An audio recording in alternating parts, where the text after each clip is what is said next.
Assalamualaikum warahmatullahi wabarakatuh. Pemirsa yang berbahagia dimanapun berada, belajar kepada siapapun, kapanpun, dan dimanapun untuk meraih hikmah kebijaksanaan hidup dan kehidupan.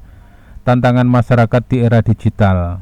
Era digital membawa perubahan besar dalam kehidupan sosial manusia. Kemudahan akses informasi dan komunikasi memang memperluas jaringan pertemanan dan memudahkan interaksi. Namun di balik itu semua terdapat tantangan sosial yang perlu kita hadapi bersama. Kesenjangan sosial, kesenjangan akses. Tidak semua orang memiliki akses yang sama terhadap teknologi dan internet. Hal ini menciptakan kesenjangan dalam hal kesempatan pendidikan dan ekonomi. Lalu kesenjangan kemampuan. Perbedaan kemampuan dalam menggunakan teknologi digital juga dapat memperlebar kesenjangan sosial itu sendiri. Contohnya adalah kesenjangan sosial dan akses pendidikan di era digital merupakan masalah yang kompleks dan saling berkaitan. Lemahnya literasi digital, kurangnya pengetahuan, banyak siswa, guru, bahkan orang tua yang kurang memiliki pengetahuan dan keterampilan dalam menggunakan teknologi digital untuk pembelajaran. Lalu keterbatasan pelatihan. Kurangnya akses terhadap pelatihan literasi digital bagi siswa dan guru di daerah terpencil atau kurang mampu. Lalu kualitas konten dan pembelajaran. Keterbatasan konten pembelajaran digital yang berkualitas dan relevan seringkali tidak tersedia atau sulit diakses, terutama dalam bahasa daerah. Metode pembelajaran online yang kurang interaktif dan monoton dapat membuat siswa kesulitan belajar dan kehilangan minat. Lalu apa dampaknya? Dampak pada kesenjangan sosial yaitu putus sekolah. Siswa yang tidak memiliki akses atau kemampuan untuk belajar online berisiko putus sekolah dan kehilangan kesempatan untuk mengembangkan dirinya. Lalu kesenjangan kemampuan. Kesenjangan akses dan literasi digital dapat memperlebar kesenjangan kemampuan antara siswa dari latar belakang yang berbeda. Lalu dampak peluang kerja. Kurangnya keterampilan digital dapat membatasi peluang kerja di masa depan karena banyak pekerjaan yang membutuhkan kemampuan digital. Contoh kasus misalkan pada saat selama pandemi COVID-19 banyak siswa di daerah pedesaan kesulitan mengikuti pembelajaran online karena tidak memiliki akses internet dan perangkat. Beberapa sekolah di daerah terpencil hanya memiliki sedikit guru yang mampu menggunakan teknologi digital untuk pembelajaran. Lalu apa solusi yang ditawarkan? Dari pemerintah, solusinya memperluas akses internet ke seluruh pelosok negeri, menyediakan perangkat dan subsidi kuota internet bagi siswa dari keluarga kurang mampu, meningkatkan pelatihan literasi digital bagi guru dan siswa. Solusi dari sekolah menyediakan fasilitas internet dan perangkat, mengembangkan metode pembelajaran online yang interaktif dan mudah diakses, bekerja sama dengan orang tua untuk mendukung pembelajaran siswa di rumah. Lalu masyarakat memberikan dukungan dan bantuan kepada siswa dan sekolah yang membutuhkan, menyediakan akses terhadap sumber belajar digital yang berkualitas. Dengan mengatasi kesenjangan sosial dan akses pendidikan di era digital, kita dapat menciptakan sistem pendidikan yang lebih inklusif dan merata, sehingga semua anak memiliki kesempatan yang sama untuk meraih masa depan yang lebih baik. Kendala dan tantangan akses internet. Beberapa kendala masih dihadapi dalam hal akses internet, seperti halnya infrastruktur yang belum merata. Meskipun jaringan fiber optik sudah tersedia di banyak wilayah misalkan, namun penyebarannya belum merata, terutama di daerah pedesaan dan pegunungan. Beberapa daerah masih mengandalkan jaringan seluler yang dari kualitasnya saja dapat bervariasi tergantung pada lokasi atau operatornya. Keterbatasan juga daya beli. Biaya langganan internet misalkan, ada sebagian wilayah itu yang masih menganggap relatif mahal, terutama di daerah dengan pendapatan per kapita yang rendah. Hal ini juga menyebabkan masih banyak masyarakat yang belum mampu berlangganan internet atau terpaksa menggunakan paket data dengan kuota yang sangat terbatas. Dan juga lemahnya literasi digital. Kurangnya pemahaman tentang teknologi internet dan pemanfaatan dapat menjadi kendala dalam pemanfaatan internet secara optimal. Masih banyak masyarakat yang belum terampil menggunakan internet untuk mengakses informasi, berkomunikasi, atau melakukan aktivitas produktif lainnya misalkan. Dan juga faktor geografis. Kondisi geografis Indonesia yang berupa kepulauan menyebabkan kesulitan dalam pembangunan infrastruktur internet di beberapa daerah. Bisa dibayangkan Indonesia yang begitu luas, terdiri dari 17.000 pulau. Daerah pegunungan dan terpencil seringkali sulit dijangkau oleh jaringan internet, sehingga masyarakat di daerah tersebut kesulitan untuk mengakses internet. Upaya yang sedang dilakukan untuk mengatasi kendala internet diantaranya pemerintah terus berupaya untuk meningkatkan infrastruktur internet di seluruh wilayah Indonesia, termasuk melalui program penyediaan akses internet di daerah tertinggal, terdepan, dan terluar atau yang sering dikenal dengan istilah 3T. Lalu operator seluler juga terus memperluas jaringan dan meningkatkan kualitas layanan internetnya mereka.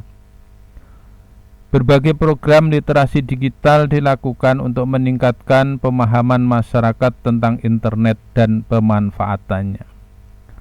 Namun demikian, meskipun masih terdapat kendala, akses internet di wilayah khususnya Indonesia Barat ini terus mengalami peningkatan. Diharapkan dengan upaya yang terus dilakukan oleh pemerintah, operator seluler, dan berbagai pihak terkait, akses internet dapat semakin merata dan terjangkau oleh seluruh masyarakat Indonesia, meminimalisir kesenjangan. Lalu dampak lain dari era digital ini apa? Yaitu adanya perubahan nilai dan norma sosial, seperti individualisme. Era digital dapat mendorong individualisme dan mengurangi rasa kebersamaan. Juga konsumerisme. Konsumerisme, media sosial, dan iklan online seringkali mendorong gaya hidup konsumtif. Juga gaya hedonisme. Kemudahan akses terhadap hiburan dan informasi dapat mendorong gaya hidup hedonisme. Juga dampak menghadapi tantangan sosial di era digital. Untuk menghadapi tantangan sosial di era digital diperlukan upaya bersama dari berbagai pihak. Dari individu sendiri, misalkan meningkatkan literasi digital, berpikir kritis terhadap informasi, menggunakan teknologi secara bijak, dan menjaga etika dalam berinteraksi online. Lalu dari pihak keluarga membangun komunikasi yang baik dan mendidik anak tentang penggunaan teknologi yang bertanggung jawab. Di tengah-tengah masyarakat, kita harus membangun kesadaran akan pentingnya interaksi sosial di dunia nyata dan menciptakan lingkungan yang inklusif. Mengharapkan dari pihak pemerintah membuat regulasi yang melindungi masyarakat dari dampak negatif teknologi, menyediakan akses internet yang merata, dan meningkatkan literasi digital masyarakat. Dengan menghadapi tantangan-tantangan ini secara bijak, kita dapat memanfaatkan teknologi digital untuk menciptakan masyarakat yang lebih baik. Lalu sebagai warga negara, apa yang akan didapatkan di era digital ini? Masyarakat 5.0 atau 5.0 menawarkan banyak keunggulan dibandingkan masyarakat sebelumnya, terutama dalam hal bagaimana teknologi diintegrasikan ke dalam kehidupan sehari-hari. Masyarakat 5.0 berikut beberapa keunggulan utama berpusat pada manusia. Tidak seperti revolusi industri 4.0 atau 4.0 yang berfokus pada teknologi. Masyarakat 5.0 menempatkan manusia sebagai pusatnya. Teknologi digunakan untuk meningkatkan kesejahteraan dan kualitas hidup manusia, bukan sebaliknya. Contohnya seperti teknologi AI atau Artificial Intelligence di bidang kesehatan yang membantu dokter mendiagnosis penyakit tentunya lebih akurat dan cepat sehingga meningkatkan kualitas layanan kesehatan. Dampak lain adalah perubahan interaksi sosial. Berkurangnya interaksi tatap muka, kemudian berkomunikasi secara online dapat mengurangi interaksi tatap muka dan mempengaruhi kemampuan bersosialisasi. Ketergantungan pada media sosial. Media sosial dapat membuat individu terisolasi dari dunia nyata dan menimbulkan rasa kesepian. Juga risiko cyberbullying. Perundungan di dunia maya dapat menimbulkan dampak psikologis yang serius bagi korban. Juga terciptanya polarisasi dan konflik sosial. Penyebaran hoaks dan disinformasi, informasi yang salah dapat dengan mudah menyebar di media sosial dan memicu konflik sosial. Echo chamber. Algoritma media sosial seringkali menciptakan ruang gema, di mana pengguna hanya terpapar pada informasi yang sesuai dengan pandangan mereka, memperkuat polarisasi. Ujaran kebencian media sosial dapat menjadi platform untuk menyebarkan ujaran kebencian dan diskriminasi. Contoh polarisasi dan konflik sosial atau yang dikenal dengan echo chamber atau ruang gema. Echo chamber atau gema ruang. Lingkungan memang memiliki pengaruh yang signifikan terhadap pembentukan karakter seseorang. Di salah satu fenomena yang menggambarkan hal ini adalah echo chamber itu sendiri. Adalah situasi di mana seseorang hanya terpapar informasi dan opini yang sejalan dengan pandangan mereka sendiri. Hal ini terjadi karena individu cenderung berinteraksi dengan orang-orang dan sumber informasi yang memiliki keyakinan serupa, sehingga menciptakan gelembung yang mengisolasi mereka dari perspektif berbeda. Lalu bagaimana lingkungan mempengaruhi karakter melalui teori echo chamber? Tentunya memperkuat bias yang ada. Ketika seseorang terus-menerus terpapar informasi yang sama, bias dan prasangka yang mereka miliki akan semakin kuat. Seperti contoh, pada saat kita memerlukan kebutuhan rumah tangga, saat kita mau membeli barang yang kita inginkan, seringkali kita terpengaruh oleh namanya iklan, di mana iklan yang paling dominan dan paling sering kita dengar, itulah yang mengingat pada kita untuk memutuskan membeli sesuatu. Misalkan seseorang ingin membeli rumah, membeli kendaraan, dan lain-lain, dia akan memiliki kecenderungan memilih sesuai apa yang sering didengar, apa yang sering dilihat. Dan itulah efek echo chamber. Dan juga mengurangi toleransi terhadap perbedaan. Kurangnya paparan terhadap perspektif yang berbeda dapat membuat individu menjadi intoleran terhadap pandangan yang berbeda dari mereka. Tadi, meningkatnya polarisasi echo chamber dapat memperdalam polarisasi dalam masyarakat karena individu-individu dengan pandangan berbeda semakin terisolasi satu sama lain. Juga menyebabkan kesulitan dalam berpikir kritis. Misalkan, ketika seseorang hanya berpapar satu sisi cerita, mereka akan kesulitan untuk berpikir kritis dan mengevaluasi informasi secara objektif. Lalu mempengaruhi perilaku. Pada akhirnya echo chamber dapat mempengaruhi perilaku seseorang, seperti dalam memilih teman misalkan, sama halnya memilih barang kebutuhan yang kita inginkan, memilih sumber berita, dan bahkan dalam memilih pemimpin sekalipun. Misalkan contoh pada saat pemilu sebelumnya, bagi pendukung nomor 1, apapun yang benar dari 02 baginya tidak ada gunanya. Begitu juga sebaliknya, pendukung 02, apapun yang baik dari 01 dianggapnya tidak berguna.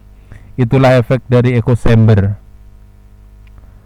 Contoh pengaruhnya di media sosial, seperti algoritma media sosial seringkali menampilkan konten yang sesuai dengan preferensi pengguna sehingga menciptakan echo chamber. Seperti contoh di grup pertemanan di media sosial, seseorang cenderung berteman dengan orang-orang yang memiliki pandangan serupa sehingga memperkuat echo chamber itu sendiri. Dalam organisasi ataupun komunitas, misalkan organisasi atau komunitas tertentu dapat memiliki pandangan yang homogen sehingga menciptakan echo chamber bagi anggotanya. Lalu bagaimana menghindari echo chamber? Tentunya kita harus aktif mencari informasi dari berbagai sumber, di antaranya seperti literasi digital. Jangan hanya mengandalkan satu sumber berita atau satu kelompok pertemanan saja. Dan juga berinteraksi dengan orang-orang yang memiliki pandangan berbeda. Kita coba untuk memahami perspektif orang lain, misalkan meskipun kita tidak setuju dengan mereka. Berpikir kritis terhadap informasi yang diterima. Jangan mudah percaya dengan informasi yang diterima meskipun informasi tersebut sejalan dengan pandangan kita. Jadi lingkungan, termasuk lingkungan informasi yang kita konsumsi, memiliki peran yang sangat penting dalam membentuk karakter kita. Echo chamber adalah salah satu contoh bagaimana lingkungan dapat memperkuat bias, mengurangi toleransi, dan memperdalam polarisasi. Oleh karena itu penting bagi kita untuk secara aktif mencari informasi dari berbagai sumber, berinteraksi dengan orang-orang berbeda pandangan, dan berpikir kritis tentunya terhadap informasi yang kita terima. Kembali kepada masyarakat 5.0. Masyarakat 5.0 menghubungkan dunia maya dan dunia nyata. Masyarakat 5.0 mengintegrasikan dunia maya dan nyata secara mulus. Data dan informasi dari dunia nyata digunakan untuk memecahkan masalah di dunia nyata. Contohnya smart cities yang menggunakan sensor dan data untuk mengoptimalkan lalu lintas, mengurangi kemacetan, dan meningkatkan efisiensi penggunaan energi. Lalu pemecahannya dalam masalah sosial bagaimana? Teknologi di masyarakat 5.0 dimanfaatkan untuk mengatasi berbagai masalah sosial seperti kemiskinan, kesenjangan sosial, dan penuaan populasi. Contohnya platform online yang menghubungkan petani langsung dengan konsumen misalkan, mengurangi peran tengkulak dan meningkatkan pendapatan petani. Lalu apa keuntungannya? Tentunya keuntungannya adalah peningkatan kualitas hidup. Masyarakat 5.0 bertujuan untuk menciptakan masyarakat yang lebih nyaman, aman, dan berkelanjutan. Contohnya robot asisten rumah tangga yang membantu pekerjaan rumah tangga, memberikan lebih banyak waktu luang bagi individu. Lalu keuntungannya pertumbuhan ekonomi yang berkelanjutan. Masyarakat 5.0 mendorong inovasi dan penciptaan lapangan kerja baru di berbagai sektor. Contohnya perkembangan industri teknologi di bidang kecerdasan buatan atau artificial intelligence atau AI, Internet of Things, IoT, dan robotika. Apa kemudahan yang didapatkan? Yaitu pelayanan publik yang lebih baik. Pemerintah dapat memanfaatkan teknologi untuk meningkatkan efisiensi dan kualitas pelayanan publik. Contohnya layanan administrasi online yang memudahkan warga mengakses berbagai layanan publik tanpa harus datang langsung ke kantor pemerintahan, memutus mata rantai korupsi, kolusi, dan nepotisme. Lalu peningkatan aksesibilitas. Teknologi di masyarakat 5.0 dapat membantu meningkatkan aksesibilitas bagi penyandang disabilitas.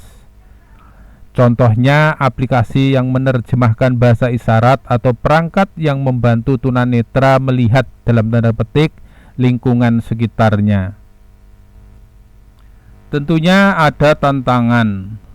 Meskipun masyarakat 5.0 menjanjikan banyak manfaat, penting untuk diingat bahwa penerapannya juga menghadapi tantangan. Tantangan tersebut diantaranya adalah kesenjangan digital tadi. Memastikan semua orang memiliki akses yang sama terhadap teknologi. Juga keamanan data dan privasi. Melindungi data pribadi dari penyalahgunaan. Etika dan dampak sosialnya. Memastikan teknologi digunakan secara bertanggung jawab dan tidak memperburuk kesenjangan sosial itu sendiri. Dengan mengatasi tantangan ini, masyarakat 5.0 dapat mewujudkan potensinya untuk menciptakan masyarakat yang lebih baik dan berkelanjutan. Lalu siapa yang diuntungkan? Tentunya banyak yang diuntungkan, diantaranya seperti dunia pendidikan. Era Society 5.0 membawa dampak positif yang signifikan bagi dunia pendidikan. Integrasi teknologi canggih ke dalam proses pembelajaran membuka peluang baru untuk meningkatkan kualitas, aksesibilitas dan efektivitas pendidikan. Beberapa dampak positifnya yaitu pembelajaran yang lebih personal dan interaktif. Kecerdasan buatan atau artificial intelligence dapat digunakan untuk menganalisis gaya belajar masing-masing siswa dan menyediakan materi pembelajaran yang disesuaikan dengan kebutuhan mereka itu sendiri. Contohnya, platform pembelajaran online yang dapat merekomendasikan materi dan latihan soal berdasarkan tingkat pemahaman siswa itu sendiri. Realitas virtual atau VR dan augmented reality atau AR menciptakan pengalaman belajar yang imersif dan interaktif, memungkinkan siswa untuk mengeksplorasi konsep abstrak secara visual dan menarik. Contohnya, siswa dapat mempelajari anatomi tubuh manusia dengan menjelajahi model 3D organ tubuh menggunakan VR atau melakukan simulasi pembedahan virtual. Aksesibilitas dan fleksibilitas. Platform pembelajaran online memungkinkan siswa untuk belajar kapan saja dan di mana saja, mengatasi batasan geografis dan waktu.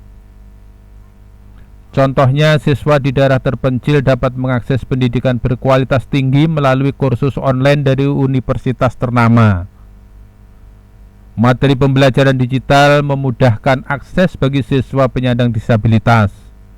Contohnya, buku teks digital dengan fitur text to speech dan terjemahan bahasa isyarat tadi. Lalu, pengembangan keterampilan yang relevan. Kurikulum pendidikan dapat diadaptasi untuk fokus pada pengembangan keterampilan yang relevan dengan kebutuhan era Society 5.0, seperti berpikir kritis, pemecahan masalah, kreativitas, dan literasi digital. Contohnya apa? Program pembelajaran coding dan robotika untuk mempersiapkan siswa menghadapi dunia kerja yang semakin digital. Lalu, kolaborasi dan komunikasi yang lebih baik. Teknologi memfasilitasi kolaborasi antara siswa, guru, dan orang tua. Contohnya, platform online yang memungkinkan siswa untuk berdiskusi, berbagi ide, dan mengerjakan proyek bersama secara virtual. Internet of Things (IoT) dapat menghubungkan berbagai perangkat di kelas, menciptakan lingkungan belajar yang lebih interaktif dan responsif. Contohnya apa? Contohnya papan tulis interaktif yang terhubung dengan perangkat siswa, memungkinkan guru untuk memantau kemajuan belajar siswa secara real time. Lalu apa keuntungan lainnya di dunia pendidikan, yaitu efisiensi dan efektivitas. Otomatisasi tugas administratif membebaskan waktu guru untuk fokus pada kegiatan mengajar dan interaksi dengan siswa. Contohnya, sistem penilaian online yang mengotomatiskan proses pemeriksaan tugas dan memberikan umpan balik kepada siswa secara instan. Analisis data membantu guru untuk mengidentifikasi siswa yang membutuhkan bantuan tambahan dan menyesuaikan strategi pembelajaran. Jadi kesimpulannya, era Society 5.0 menawarkan peluang besar untuk mentransformasi dunia pendidikan menjadi lebih personal, aksesibel, interaktif, dan efektif. Dengan memanfaatkan teknologi secara bijak, kita dapat menciptakan sistem pendidikan yang lebih baik dan mempersiapkan generasi mendatang untuk menghadapi tantangan dan peluang di masa depan. Dampak lain di era digital ini adalah membangun karakter manusia di era digital Society 5.0. Society 5.0 tidak hanya tentang kemajuan teknologi, tetapi juga tentang bagaimana teknologi tersebut dibangun, digunakan untuk membangun karakter manusia yang lebih baik. Dalam era yang dipenuhi dengan informasi dan konektivitas ini, pembentukan karakter yang kuat menjadi semakin penting. Ada beberapa peran Society 5.0 dalam membangun karakter manusia, yaitu mengembangkan keterampilan abad 21. Society 5.0 menuntut individu untuk memiliki keterampilan abad 21 seperti berpikir kritis, kreativitas, komunikasi, kolaborasi, dan literasi digital. Contohnya, platform pembelajaran online yang mendorong siswa untuk berdiskusi, memecahkan masalah secara kreatif dan bekerja sama dalam tim. Keterampilan ini tidak hanya penting untuk sukses di dunia kerja, tetapi juga untuk menjadi warga negara yang bertanggung jawab dan berkontribusi positif bagi masyarakat secara luas. Keunggulan lainnya antaranya adalah memperkuat nilai-nilai kemanusiaan. Meskipun teknologi semakin canggih, nilai-nilai kemanusiaan seperti empati, toleransi, dan rasa tanggung jawab tetap menjadi pondasi penting dalam membangun karakter. Contohnya apa?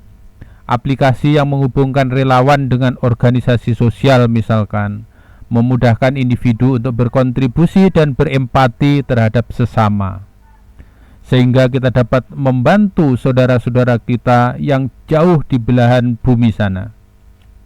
Society 5.0 dapat membantu memperkuat nilai-nilai ini melalui berbagai platform dan aplikasi yang mempromosikan interaksi sosial, kesadaran akan isu-isu global, dan berpartisipasi dalam kegiatan kemanusiaan. Lalu keuntungan yang lain yaitu membentuk karakter yang adaptif dan tangguh. Society 5.0 ditandai dengan perubahan yang cepat dan dinamis. Individu perlu memiliki karakter yang adaptif, tangguh, dan mampu belajar hal baru secara terus-menerus. Pemirsa yang berbahagia dimanapun berada, belajar kepada siapapun, dimanapun dan kapanpun untuk meraih hikmah kebijaksanaan hidup dan kehidupan. Contoh lain yaitu program pelatihan online yang membantu individu mengembangkan keterampilan baru dan beradaptasi dengan perkembangan teknologi itu sendiri. Society 5.0 atau Masyarakat 5.0 menyediakan akses ke informasi dan sumber belajar yang tidak terbatas, memungkinkan individu untuk terus mengembangkan diri dan meningkatkan kemampuan mereka sendiri. Menumbuhkan kesadaran akan etika dan tanggung jawab digital. Dalam dunia yang semakin terhubung, etika digital dan tanggung jawab dalam menggunakan teknologi menjadi sangat penting. Contohnya, kampanye edukasi online yang menyebarkan kesadaran tentang cyberbullying, privasi data, dan berita hoax. Society 5.0 dapat memfasilitasi diskusi dan edukasi tentang etika digital, membantu individu untuk menggunakan teknologi secara bertanggung jawab dan bijaksana. Juga membangun generasi yang berorientasi pada solusi. Society 5.0 atau Masyarakat 5.0 menekankan pentingnya inovasi dan kreativitas dalam memecahkan masalah sosial. Contohnya yaitu kompetisi online yang menantang siswa untuk menemukan solusi untuk permasalahan lingkungan atau kesehatan misalkan.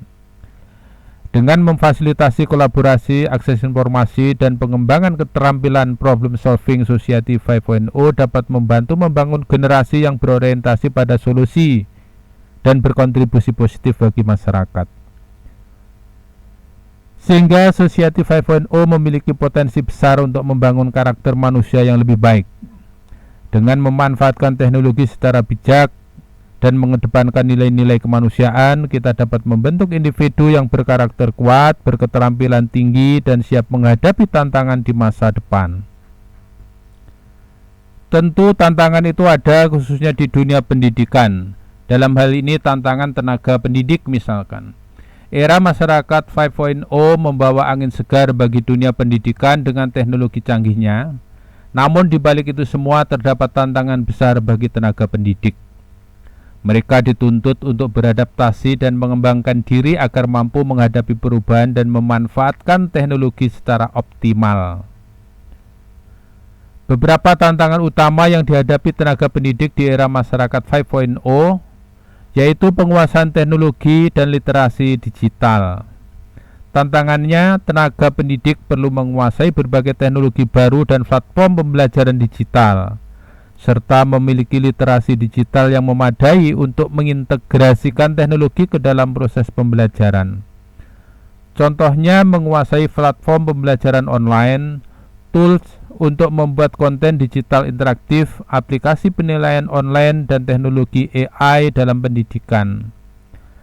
Solusinya apa? Yaitu pelatihan dan pengembangan profesional yang berkelanjutan untuk meningkatkan kompetensi teknologi dan literasi digital tenaga pendidik.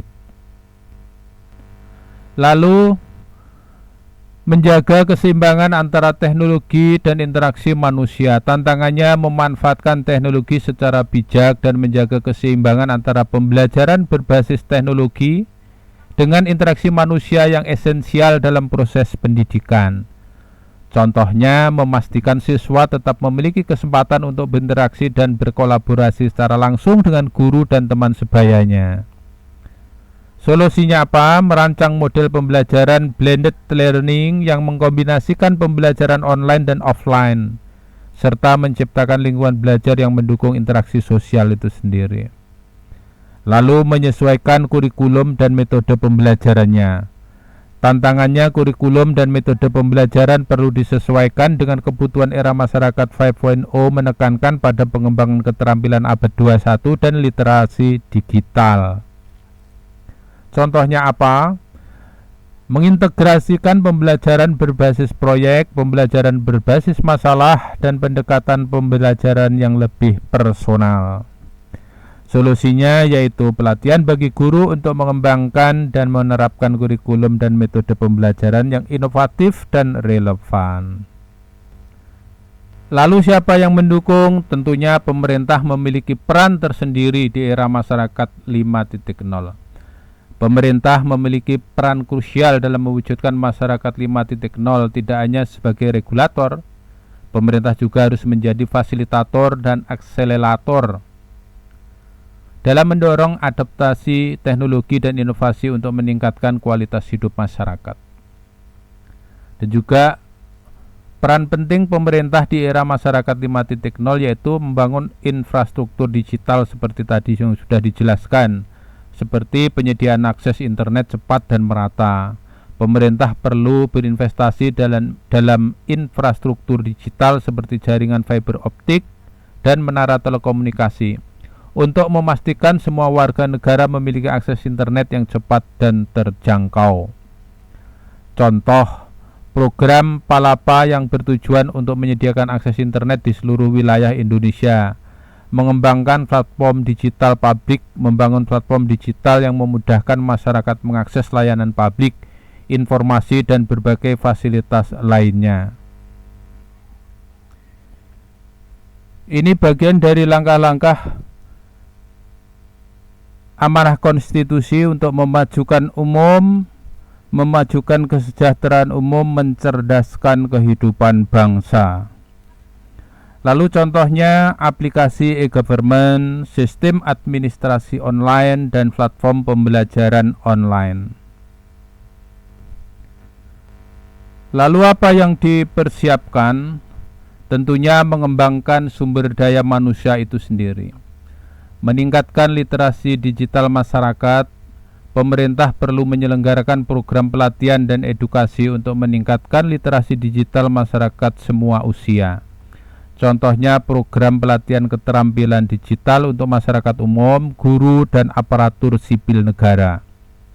Lalu mempersiapkan tenaga kerja untuk masa depan. Mendorong pengembangan kurikulum pendidikan yang relevan dengan kebutuhan era masyarakat 5.0 dan menyediakan pelatihan vokasi di bidang teknologi. Contohnya, program beasiswa untuk studi di bidang teknologi, pelatihan coding, dan program magang di perusahaan teknologi. Lalu yang tidak kalah penting yaitu mendorong inovasi dan pengembangan teknologi. Membuat regulasi yang mendukung inovasi, menciptakan iklim investasi yang kondusif bagi perusahaan teknologi dan startup untuk berkembang. Contohnya memberikan intensif pajak, memudahkan perizinan usaha, dan mendukung penelitian dan pengembangan teknologi itu sendiri. Lalu memfasilitasi kolaborasi antara akademisi, industri, dan pemerintah. Itu sangat penting karena untuk mendorong kerjasama triple helix untuk mengakselerasi inovasi dan transfer teknologi. Contohnya apa? Program inkubasi bisnis, hackathon, dan penelitian bersama antara universitas dan industri. dan juga bertanggung jawab untuk memastikan keamanan data dan privasi, membuat regulasi perlindungan data pribadi, melindungi data pribadi warga negara dari penyalahgunaan dan memastikan keamanan siber. Contohnya seperti Undang-Undang Perlindungan Data Pribadi atau UU PDP, mendorong literasi keamanan digital, meningkatkan kesadaran masyarakat tentang pentingnya keamanan data dan privasi di era digital. Contoh kampanye edukasi publik tentang phishing, malware, dan ancaman siber lainnya. Memanfaatkan teknologi untuk meningkatkan pelayanan publik, yaitu mengoptimalkan layanan publik dengan teknologi. Memanfaatkan teknologi untuk meningkatkan efisiensi, transparansi, dan kualitas layanan publik, contohnya layanan administrasi online, sistem pengaduan masyarakat terintegrasi, dan smart city. Mendorong partisipasi masyarakat melalui platform digital, yaitu memfasilitasi masyarakat untuk berpartisipasi dalam pengambilan keputusan dan pengawasan pemerintah melalui platform digital. Contohnya forum diskusi online, polling online, dan e-voting, dan juga mengatasi dampak daripada negatifnya teknologi, mengantisipasi perubahan pasar tenaga kerja, membantu tenaga kerja yang terkena dampak otomatisasi dengan program pelatihan dan pengembangan keterampilan, mencegah kesenjangan digital, memastikan semua warga negara memiliki akses yang sama terhadap teknologi dan kesempatan yang sama di era digital. Lalu menanggulangi penyebaran informasi hoax dan ujaran kebencian. Bekerja sama dengan platform media sosial dan masyarakat untuk mencegah penyebaran informasi yang merugikan. Dengan memainkan peran ini secara aktif, pemerintah dapat memastikan bahwa masyarakat 5.0 terwujud secara inklusif, berkelanjutan, dan memberikan manfaat bagi seluruh warga negara. Pemirsa yang berbahagia dimanapun berada, belajar dari siapapun, kepada siapapun, kapanpun, dan dimanapun untuk meraih hidup dalam kehidupan yang lebih bijaksana. Demikian, semoga bermanfaat. Terima kasih atas perhatiannya. Wassalamualaikum warahmatullahi wabarakatuh.